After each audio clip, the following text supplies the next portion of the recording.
আসার পর পরিবারকে সময় না দিয়ে ফোন নিয়ে পড়ে থাকেন, এতে আমাদের দূরত্ব তৈরি হচ্ছে। পরিবারকে সময় না দেওয়ার কারণে সে কি গুনাহগার হবে?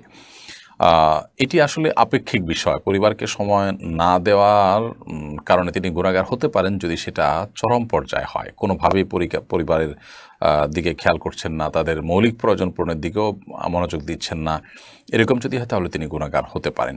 আর যদি সেরকম না হয় তাহলে তিনি গুনাহগার না হলেও এটি তার তাকওয়ার জন্য ক্ষতিকর। এটি আল্লাহ সুবহানাহু ওয়া তাআলা যে বলেছেন ওয়াশিরুহুন্না বিল মারুফ, তোমরা তোমাদের স্ত্রীর সাথে বসবাস করবে, পরিবারের সাথে বসবাস করবে সুন্দরভাবে। এই সুন্দরভাবে উত্তম রূপে বসবাসের পরিপন্থী হওয়ার কারণে এটি অবশ্যই তার জন্য অনুচিত উত্তম কাজ এবং এটি তার তাকওয়ার জন্য ক্ষতিকর। পুরুষ হোক আর নারী, প্রত্যেকে পরিবারের এক সদস্যদের একে অন্যকে পর্যাপ্ত সময় দেওয়া উচিত সাধ্য অনুযায়ী।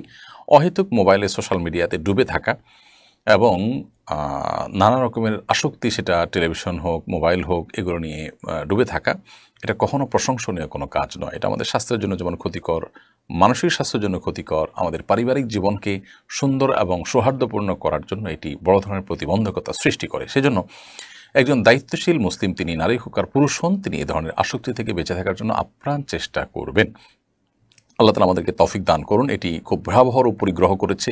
বহু সংসারে অশান্তি, এমনকি ছাড়াছাড়ির পর্যায় পর্যন্ত চলে যায় শুধুমাত্র এই জাতীয় বিষয়ে স্বামী স্ত্রী পরস্পরের প্রতি দায়িত্বশীল না হওয়ার কারণে এবং